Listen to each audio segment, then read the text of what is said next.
Welcome. Thank you for joining us for another installment of our weekly podcast, Inspiring Jewish Women.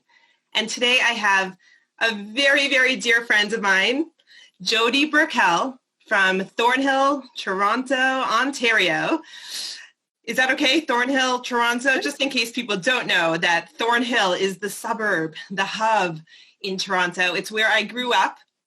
And although I didn't know Jodi all the years that I spent in Toronto, we met a couple years ago. It's as if God aligned the stars and it was meant to be. And it felt as if we were friends forever. Right, Jodi? 100%, Eve. Immediate connection. Immediate, like soul sisters. Soul connection. So yeah. Jodi is the coordinator for NCSY's Jewish Family Experience right now in Toronto, but she has over 25 years of entrepreneurship in the children's entertainment world. That's so cool. But she has taken a pivot turn in her life and is now a Jewish educator, speaker, author, and just incredible woman. And so grateful to Hashem that I have you in my inner circle, Jodi. And I just continue learning from you and really basking in your light. Thank you, Eve. It's really my greatest honor to be connecting with you in something that is so precious to both of us. So thank you so much for this opportunity. So I'm not sure what it is that connects us so tightly, but the fact that we are both granddaughters of Holocaust survivors, being second generation from survivors, there's a power in that. And it is something that has been in your life and in my life, in our own worlds, in our own, upbringings, very, very different paths. But it is definitely something that is very, very central to who we are and to how we move forward in our lives. Is that how you feel? 100%. Really being the granddaughter of survivors has directed much of my adult life. Not so much growing up, but certainly later in life when I started to really learn more about it, connect to that history, is really when it began to direct the steps of my life and certainly my Jewish life, that's for sure. That's right. Wow. So interesting. I feel that there is something,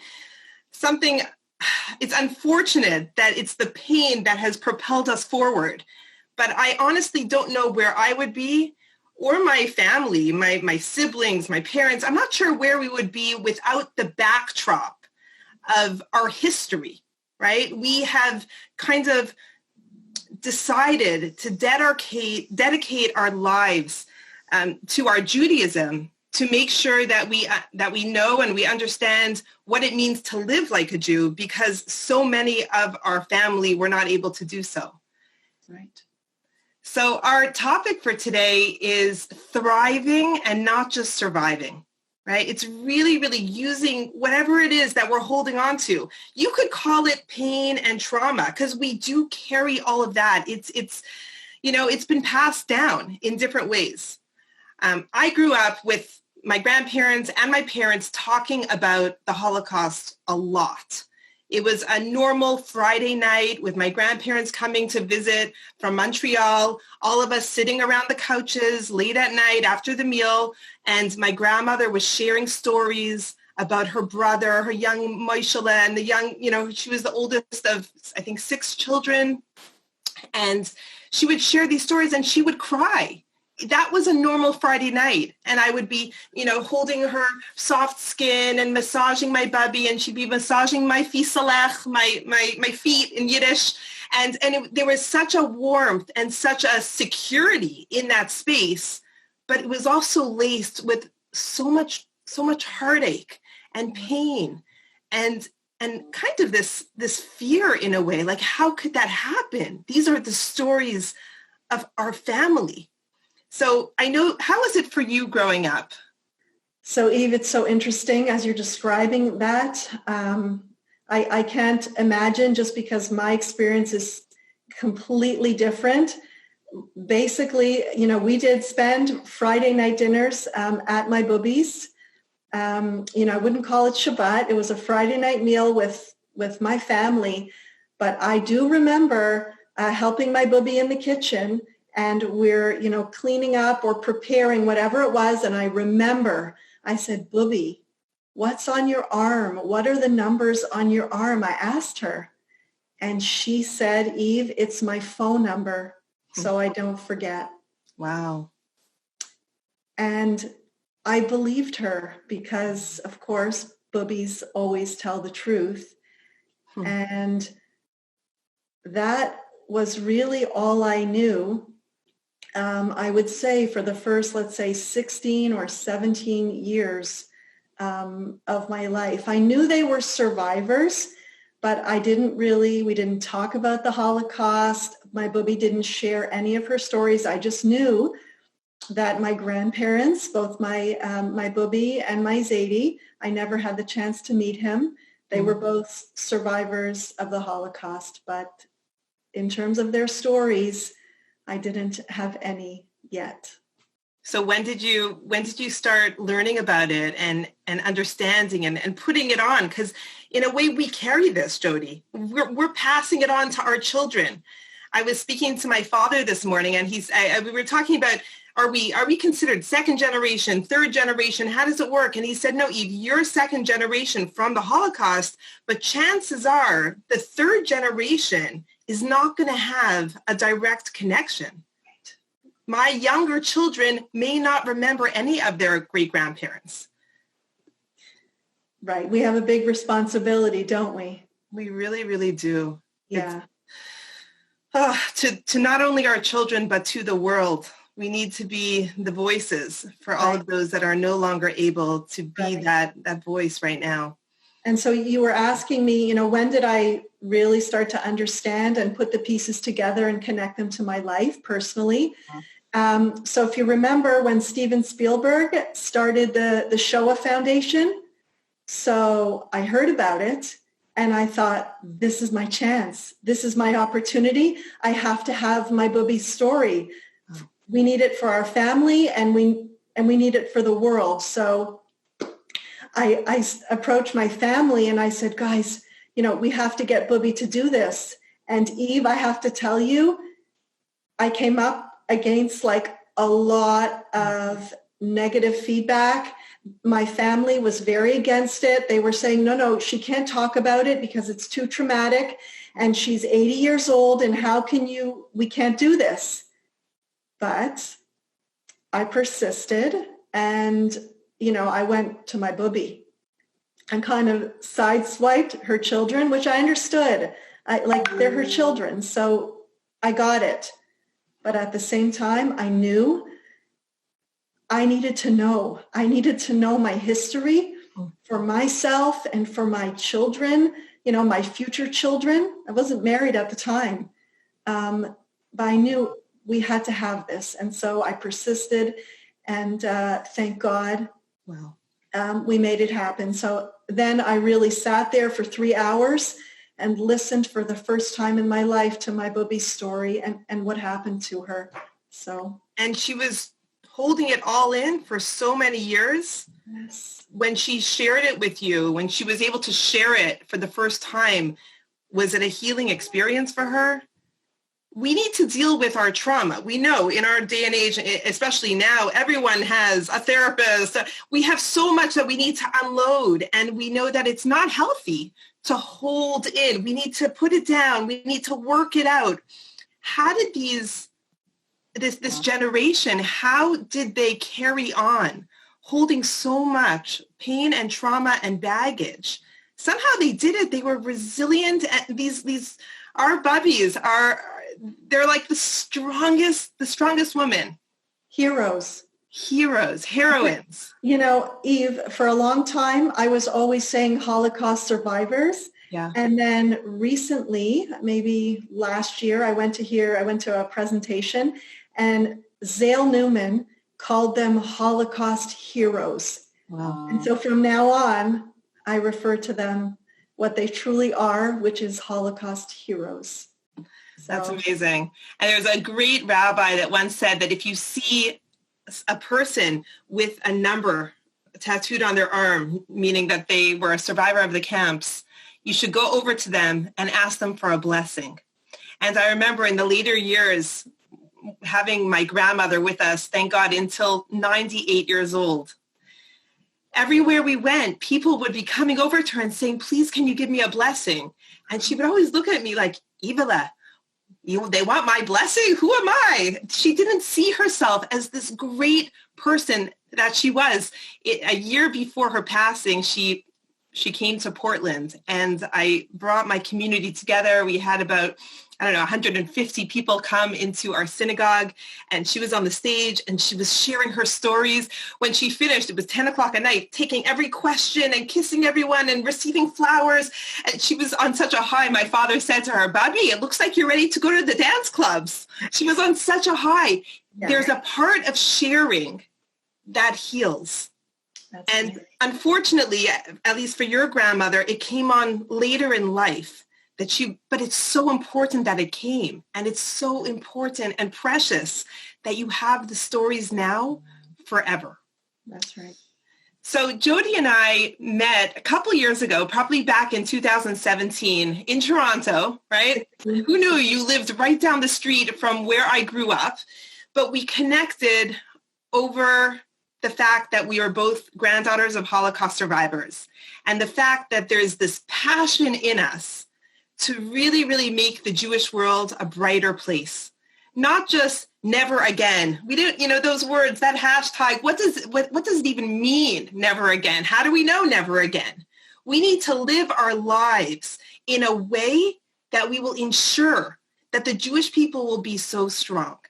So one of my favorite projects that I've been doing for the past couple of years is leading trips to Poland and to Israel. And I remember coming to you, Jodi, and saying, you need to do this trip with me. And at first, you weren't so into it. How did you feel? So, Eve, a trip to Poland was never on my radar. Usually your family encourages you, like, go, you got to do this. So as I mentioned, that's not my experience. So much of this came from an internal, you get to a point where for so long I was saying, I can't, because I was so worried that I would be broken. I'm very sensitive, Eve. I'm very sensitive in particular to this. And my family was also very concerned that I would have a breakdown if I go to the camps. My mother-in-law, God bless her, she's the best. She's like, Jodi, take some Ativan so you don't have a nervous breakdown when you go. No, and she was for real. And so that was, I got to a point where I knew I had to go. First of all, my boobies was 90 years old at the time. And I realized it's now or never when I still have the opportunity to speak to her about what I was going to see. So that pushed me. And my husband was awesome. He said, you got to go. And so we went. It's interesting. When I first started dreaming about this trip, to be able to take women, all different women from different backgrounds, whether it was their history that they were walking into or the Jewish people's collective history, I just knew that this would be such an important thing, especially for my mother, who had always wanted to come on a trip with me, but she was never eligible to come on the Momentum trips. And I just knew that my mother needed to do this trip for herself, for her healing, for her journey, to be able to have a little closure, if you could say, to be able to pray at the place where all of her family ended. I mean, it really just so many of her great grandparents, her aunts and uncles, everyone ended up in the gas chambers in Auschwitz. And we know from our trip that there is a place where you come through the whole camp, and at the end place where the crematorium and the gas chambers stood, they're bombed. So they're kind of collapsed, but intact over there. At the end of that, there is kind of like a big pit where all the ashes were dumped into. And to be able to stand there at a matseva, at a stone, a memorial stone, and to pour out your heart and all the years, everything you've been carrying for your whole life, and to walk away feeling stronger when we were walking through those camps, Jodi, with our Israeli flags wrapped around our shoulders and arm in arm, all these fabulous, strong women from all around the world. It was almost as if we were singing, "We won," right? That was your hashtag of the trip, "We won." And that's my hashtag for life, Eve. Beautiful. Right? I look back and I think to myself, the enemies of the Jewish people did not accomplish what they set out to accomplish. And so we all of us, Jews everywhere, are a living testament to the fact that we won. So that's why I say it all the time. And every time I see anything Jewish, I'm like, yes, we won. Yeah. And we really are the greatest revenge, right? Just our existence, the way we could get out in the world and smile and be proud to be Jews. So I never felt so much pride as walking through those camps arm in arm with my sisters and my mother. And we had children of Holocaust survivors, grandchildren of Holocaust survivors, many Jews by choice that have joined us. It was this beautiful coming together of sparks and souls. And we were just so strong and proud. It's hard to describe, honestly. It really, really is. There are very few times in my life that I have felt so strong in every sense of myself as being in that place. Hard to imagine, right? Hard to understand how such a dark place could bring so much light. Eve, I really want you to share. I heard this, I think you were, maybe speaking somewhere that I heard you share a letter or a diary entry that you wrote on your first trip to Poland. And, when people ask me all the time about my trip, or I tell them all the time about my trip, and I say, it was the most inspiring trip of my life. Mm-hmm.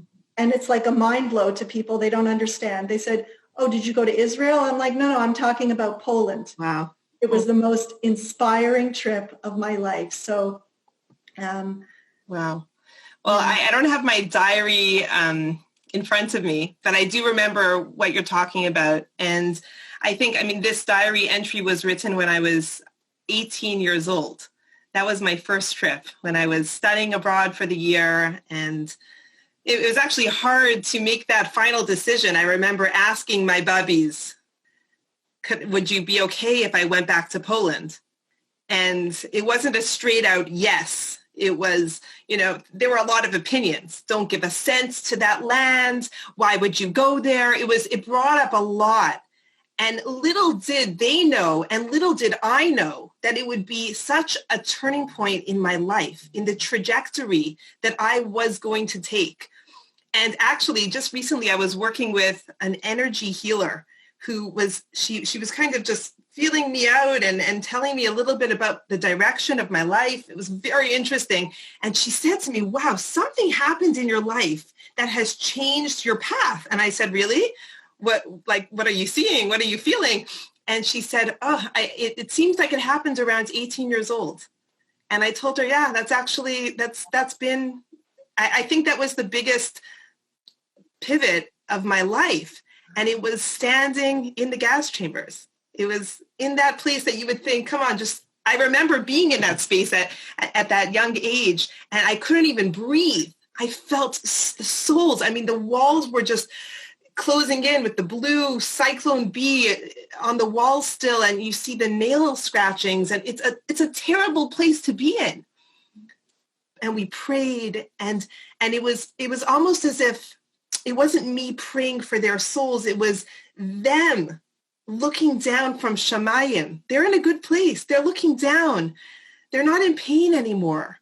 But they were asking me, "Eve, what are you going to do for the Jewish people? And when I walked out of that space, that gas chamber that millions of people did not walk out of, and I walked out, it was May, the sun was shining, the birds were chirping, there was grass, there was dandelions blowing in the grass.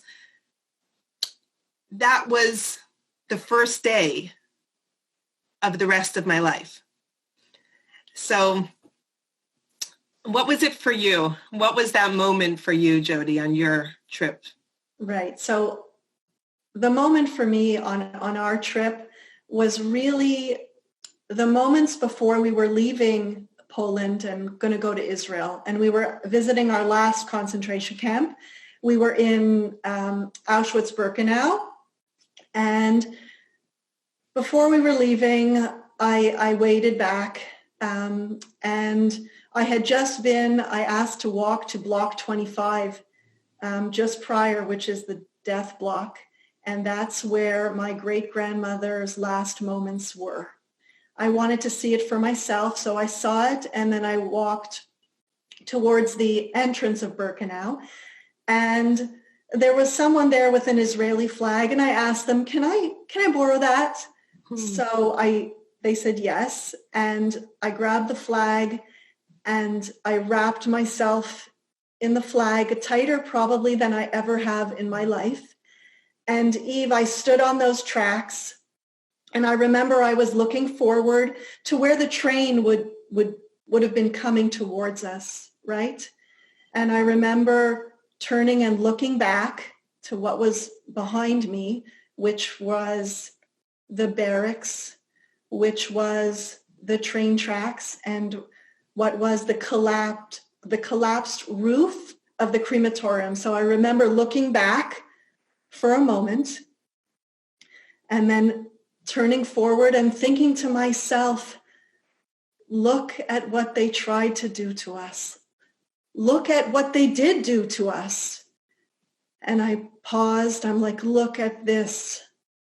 And then I thought, and look who we are in the face of what they did to us. And so at that moment, I was thinking of the resilience, the unbelievable resilience of the Jewish people and how we responded to this darkness, and how the Jewish people, our bubbies, and everyone else, all the other survivors, they went forward in their life with love and with hope and faith, and they rebuilt. And I was thinking, this is the most inspiring thing I have ever thought of in my life, the resilience of the Jewish people. And then, Eve, I thought a little bit more, and I'm thinking, this is not the end of the story. Right? And I thought, we are a continuation of this story. And then I thought, all of us, we're all a continuation of this story. And at that moment, I thought to myself, okay, it just really fanned the flames. The flame was pretty high to begin with. But you know, if you can fan it even further, of really my responsibility to rebuild after all this, to rebuild the Jewish people, it's my life mission. So wow, Jodi, I'm so inspired by your words, and it's reminding me about our job, right? Sometimes we get lost, sometimes we forget. It's pretty it's a big job, right, to feel so much responsibility for the Jewish people. You know, you and I, we live in different places, in different countries, but we've always joked that one day we'd love to work together, right? We want to work for Team God, Team Jewish people. Like, it's nothing else is important. It doesn't matter which boss we work for. We work for the boss. and our heart is so with our brothers and sisters. We just want to see the future being bright and vibrant and positive. Please God, we should really see that in our days, and our children should experience that in their lives. Amen. Thank you for sharing that. Oh, you're such a powerhouse, and you've really, really you've woken up and kind of relit my fire. I love speaking to you. Any opportunity we could speak, it's always a treat. So I'm going to wipe my tears, and I want to share with our listeners the story of how you and I were inspired to bring our grandmothers together. It was kind of like this double date that we did after our trip. And it wasn't such an easy thing to organize, right? I was in Toronto for a summer for a visit, and it was a Friday afternoon. And I said, Jodi, let's do it. Like, we spoke about it in passing, but now it seemed like a good opportunity. But it's really hard to get 90 plus year old women together. So it turns out, one was taking a nap and the other one had to take her pills. And then the other one was eating lunch. Oh, I wasn't, it was just, I thought it wasn't going to happen. And last minute, 2 hours before Shabbat, it was pretty late in the afternoon on the Friday, where you texted me and you said, now is a good time. And I checked in with my grandmother and she said, okay, I'm up for it. And it was so exciting. So let's share this story together. This story you so beautifully wrote up on H.com, where you could find a lot of your powerful writings. I'm such a fan of your written work, Jodi, and everything you put out in the world. You're such a gift to the Jewish people. And so I'm encouraging everyone to go and to look up the article on H.com written by Jodi Berkeleys called The Jewish People Lives. And you will see pictures of our babis together. But let's share a little bit of that story and how it was such a meaningful experience for all of us. Right. I have a picture, maybe we can let's think see about it. We could share that. Yeah. So let me grab that for us. Okay. So this was on a Friday. What year was this? This is probably 2018? 2018. Okay. We went in May. And so this is in the summer of 2018. So finally, when we all came together, finally, after, lots of ups and downs that day, we came together, and it's like two strangers meeting each other, right? Two women that different ages. And I think they're about 6 years apart. Was your grandmother 92 and my grandmother was maybe 97? Yeah, I think so. 5 years. And so they sat down, they started chatting, and it didn't take long until things got really interesting. So my grandmother and your grandmother were talking. It was in English and Yiddish. Right. Sometimes it's like Yinglish, and it's like Yiddish and English and all the languages come in. Mm-hmm. And they both came from the same city in Warsaw. Right. And they were talking first about where they grew up. And my grandmother was saying, do you remember the hospital on the corner near the bakery, right across the street from the bakery? Yeah, that's where we lived, right near there. And, oh, yeah, of course, I remember it. And what school did you go to? And they were kind of just chit-chatting, like as if we were just having a regular, normal coffee date over here. And it didn't take long until they started getting into their stories, mm-hmm. The stories of when their families were taken from them, the parts where they were taken to the Umschlagplatz, the place of deportation, which we went to on our trip, right, Jodi? Where they have all the memorial and the names, all the names. You could find every Jewish name on that wall, right? I found all of my grandparents' names and all of our names, because all of us children, we've all been named for Holocaust survivors. So they started talking about their experience at this place of deportation and the cries that they heard and the wails and the hunger and the need to go to the bathroom. And it was just, they stood there for days at this deportation place. And then they started sharing, where did you go? Where were you deported to? It was so matter-of-factly. Jodi and I were literally holding each other, listening, just eyes open. I wish we could have recorded the whole experience. Me too. Because it kept unfolding and it kept getting deeper and deeper, and they kept getting more and more excited when their stories kind of connected together. Right. And there was a point when they were holding hands. Do you remember, Eve? Yeah. And they were, it was like this connect the dots, this devastating connect the dots of where were you at this point and when were you taken and where did you go? And I remember, just as you said, Eve, just sitting there watching with my mouth open, listening, painfully, but also miraculously at the same time. Of it, it's always these shared moments of, this is so painful and yet so resilient and thank God that we're here and they're here. And so there's a piece of that too, that in them coming together was, again, this reaffirmation of, we survive. We're not just surviving, right? Wow. We're thriving. Yeah, especially having both of their granddaughters on the side over there, and as they're sharing this story. And as their story was shared, and then, they were saying how, I think my grandmother asked your grandmother, and how long were you in Majdanek for? And she said, 3 months. And she said, oh, me too, 3 months. Oh, yeah, that makes sense. Yeah. And then where did you go? Auschwitz. Oh, yeah, me too. And so much of their stories had similar parts to it. Right. It was parallel journeys. Yeah. And then they pulled up their sleeves, and they were mind-boggling. They were kind of, checking each number, like one next to the next. And their numbers were only a very few digits off. 900. I looked it up after. They're 900 apart.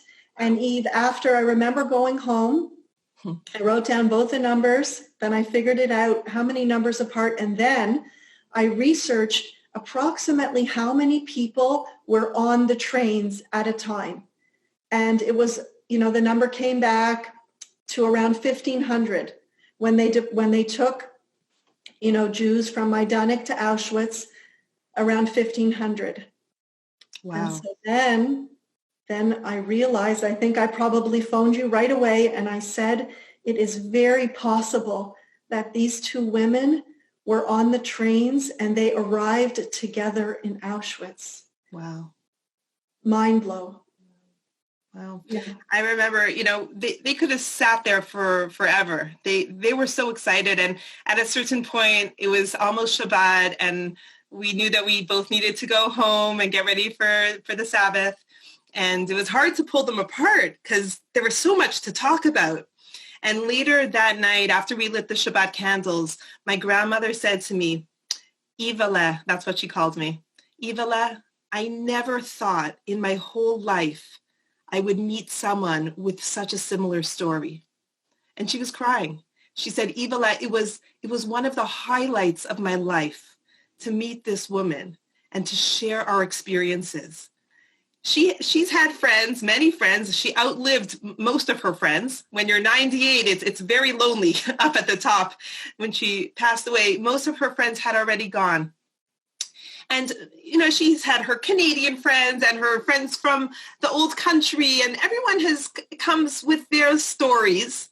But she had never met someone that had such a similar path, that had lost so much. And for her, she found so much comfort in this. This was a healing part of her story, of her life. And I'm so grateful that God brought you and I together, that we were able to then in turn bring these two women together. And Jodi, I every time I call you and you say, Eve, I'm on my way to see my grandmother. I pray that your grandmother be well and healthy. She should have a speedy and complete recovery. I know she's going through so many hardships in her old age. I think of you. I think of the blessing that we have been given to have had our not only our childhood, but our adult life with these women, these figures in our life to guide us, to direct us, and to teach us what love and strength and resilience and choosing life really, really is. Right. My father wrote a letter to his children last night. I read it and it really, really moved me. And he was reflecting on this year, Corona being high holidays, and it's so different. And he said the hardest part of this year is that when he comes home from services, his mother is not there to greet him. He said all the years his mother would come for the high holidays and be with us in Toronto. And the last year of her life, she was living with my parents in Toronto. And he would come home from synagogue, and he would lean over and she would kiss him on the head, and she would say, Shloimele, his name Shlomo, but in Yiddish, Shloimele, Tatale, my son, my child, Yiddish, beautiful. And she would kiss him and hug him. And he said he missed it so much. He said, but what a gift to be 72 years old, being kissed and hugged and called Shloimele Tatale by your 98-year-old mother. What a gift. What a gift that we have had to have these women, to have this experience. And now, Jodi, I just want to turn it to you a little bit now. How are you feeling with everything that is going on in the world around us? We say the words never again, and we want to be so strong. And yes, we're doing our part in holding up our side of the world and making sure that these messages are passed on. But then at the same time, we don't need to look far to see that anti-Semitism is on the rise. University campuses, social media, everything. Everyone could have a platform to spew hatred, Holocaust denying, all of this. How are you doing with all of this that's happening around us? Right. So it's interesting. So I think a lot about this. I know you and I have spoken many times about what's going on in the world and what we're seeing. And just something that you just said really sparked something in my mind. You said, you know, a lot of people, unfortunately, are using social media as a platform to spread negativity and to spread hate. And Eve, I was thinking in the same way that those who want to bring darkness into the world, there are so many of us that need to use that platform to spread light. Mm-hmm. And, you know, I have to admit, part of it, you know, I'm seeing what's going on and I'm aware, okay? It's not like I'm putting myself in the dark to it. However, I respond, as I mentioned, I'm living my life and I'm trying to live my life and responding to the darkness that happens to us with light and hope and love. And it's our job and it's our responsibility to spread that love. And it's not the time for Jews around the world to sit on the sidelines. Or right? To back down, right? Okay. Very often our gut instinct is to shrink away. Right? And maybe that's not what we need to be doing right now. Maybe we need to be pushing ourselves forward and being stronger. It's scary. It is. But I don't know what the alternative is. Right. I can only speak from a personal example. This is going back, Eve, to 2014 when there was the war in Israel in the summer, starting off with the kidnap and murder of the 3 boys. So we all remember what happened, the aftermath. There was all stabbings and all. It was a very, very difficult time for the Jewish people. Eve, I remember, I'll never forget it. You would hear of all these, you know, some stabbings, right? And I remember one woman, her name was Daphne Meir. Eve, do you remember? And she was killed because she wouldn't let the terrorists, she was protecting her kids, she wouldn't let them into the house. So I remember hearing that she was killed. And I want to tell you, I think maybe at that time I wasn't wearing like skirts or something full time. I remember I woke up, I heard that, what happened to her, and I thought to myself, okay, you snuffed out one light? Well, guess what? I'm going to put on a skirt today. I'm going to make my light shine even brighter. So that's always my response, right? Is to show up despite what's happening around the world, just show up with more light.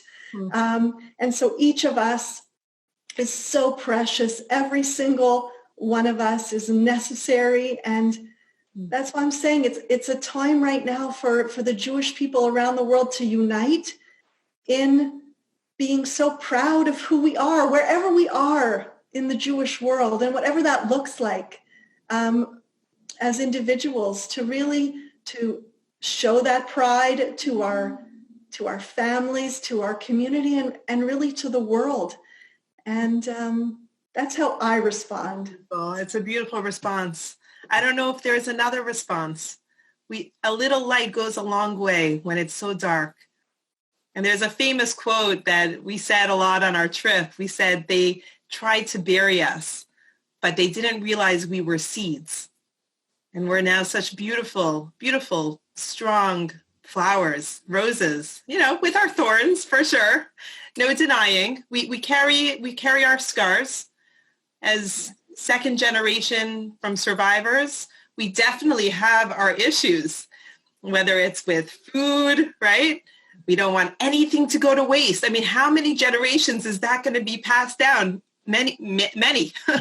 I'm definitely doing a good job passing it over. Me too. Yes. And unfortunately, there are many hard things that we carry with this responsibility and with this awareness. It's not such a simple thing, but I love your response, Jodi, to move forward, not backwards, and to fight with light and with love and with positivity.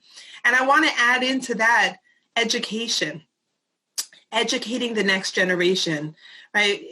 Ignorance is not bliss. The more you know, the more information you have and our children have to carry with them as they go out onto campuses, the more they could fight the battle. And there will be a battle. It's not going to be easy. Here in Oregon, there's so much on our campuses, the BDS movement. You need to understand who you are. You need to understand where you come from. You need to know the history of your people in order to stand against the hatred that is so commonly thrown towards us. And Eve, I will 100%. We just experienced pretty strong anti-Semitism. My husband was verbally assaulted just Erev Rosh Hashanah. It was, I think, that one of the first times in his life that he was really shaken up. He came home from, someone came right at him and called him a fake Jew and said, "You're running the world and you're ruining the world." And it was, what can I tell you, Eve? It's here. It's anti-Semitism is alive and well. And it's something that we have to deal with in our world. But at the same time, Eve, our grandparents were scared, right? They had a lot to be scared from, right? I will not be made to feel scared. I will not instill a fear in my children that they should walk out and be afraid to be Jewish. And listen, at the same time, we have to be smart. There are certain times where we have to know where we're going, right? And I will tell my husband, put on a baseball cap, okay? Like, that's reality, right? We have to be smart and aware, but we are not afraid. And I don't want to instill a sense of fear within my family and my community and those people that people that come into contact with me. I think that's a very important point, right? And as you said, education really equips us and everyone around us. The more knowledge, the more strength, right? You got to know what it means to be Jewish and how does that happen? To have that pride in who you are is really understanding who you are and where you come from. And yeah. Wow. This conversation is very important to have, just to kind of strengthen ourselves and move forward. I must say, with the recent rise in anti-Semitism, I have been feeling very frightened. I even asked my husband if maybe this year we should put our sukkah in our backyard, on our back porch, rather than in the front, where it's very out there. We're living in Portland, not far away from a lot of commotion and protests and riots and Antifa. And there's so much going on here that I do feel afraid. And I remember, years ago, we moved to the States 10 years ago. And I remember that first Hanukkah when my husband, dusted off, took out of our suitcases, our glass box that he was going to put in the front of our house. And I remember that first night of Hanukkah, he was doing it and he was duct taping and I think there was a crack somewhere, but he was doing his thing, getting this glass box to put our silver menorah in outside our house. And I remember walking out, it was freezing winter, the snow was flying all around, and I looked outside and there's lots of Christmas decorations. We were one of the only menorahs. There was, it was a different light out there. And I asked my husband, maybe we shouldn't do it outside. Maybe we should do it we could do it by the window, maybe close the shade a little bit. I just didn't know. I didn't know who, anti-Semitism has always been around, whether it's overt or covert. It's always there. It's been put into the foundation of the world since creation, right? We know in the Torah there's anti-Semitism. It's been put in for some reason. It has not been a smooth road for our people. And I remember my husband saying, Eve, you need to put your fear down. You need to go outside. We're going to go outside with the whole family. We're going to sing our songs. We're going to light our menorah. And we're going to just do this, even if we feel afraid. And we've been doing it ever since.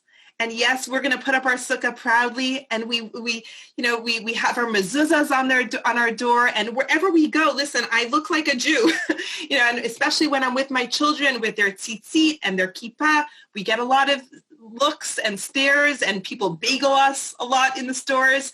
And sometimes in my heart, I feel unsure. What are they thinking? Are they lovers? Are they haters? Mm-hmm. There is that element of fear, but what you're saying is just to move past it and to be strong and to stand proud and shine your light. Shine your light. Light is so much stronger than hatred. That's right. Wow. And it is complicated, as you mentioned, right? Being a Jew, there's this old saying, it's hard to be a Jew, and now we change the saying. I'm like, no, it's amazing, right? It's geschmack. It means amazing, okay? Amazing to be a Jew, but and to be proud. I will, when I see my little son also with his tzitzit out, Eve, I'm so proud. And, it's just something, rather walk, go forward with your head held high, right? I remember, actually, now that I'm thinking, walking through those camps, Eve, with my head held high. And just with this pride, this overwhelming, it was like pouring out of me of pride of, oh my gosh, I'm so proud to be Jewish and for the role that we have in the world, as everyone has their beautiful role and we have ours. And so I feel that type of pride is really what God is asking us to, step forward with right now, and just be who you are. So we should just bottle up that energy for times that we're not feeling it so strongly. Right. And share that. And I'm hoping that people that are listening that might find themselves somewhere in this story could also feel strengthened by our story, by our words, by our fight that we still have left in us. We're not giving up. We're never going to give up, Jodi.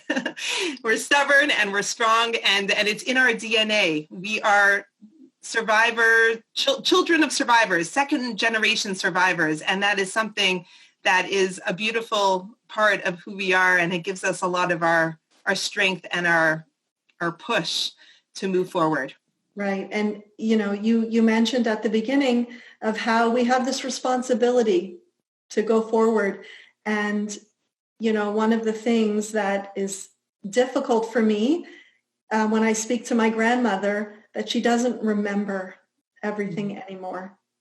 Right. And she's aware that she doesn't remember. I went to visit her on Tisha B'Av this year. We were sitting outside, social distance, in a mask.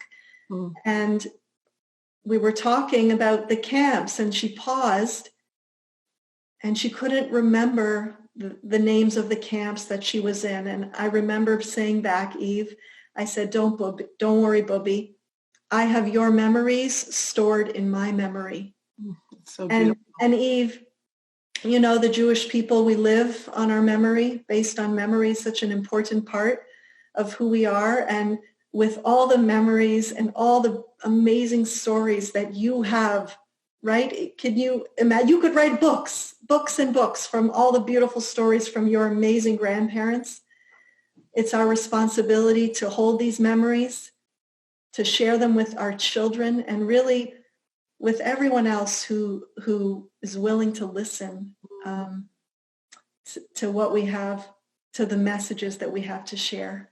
Thank you, Jodi. Thank you for coming on. Thank you for sharing your light with us.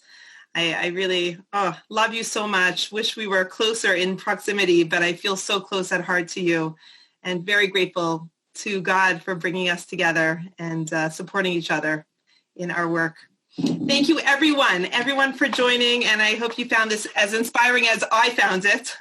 And we should just have good news in this new year. We should be resilient and strong as ever. And Shana Tova, everybody. Eve, thank you so much. Really, thank you to everyone who's listening. And Eve, I just want to say, just to be with you in every opportunity, it's like we're connected, you know, through the screen. I feel it, okay? And it's such an honor to learn from you. Eve, what I learned from you, it's unbelievable. And you're shining from Portland all the way to Toronto, okay? So, love you, my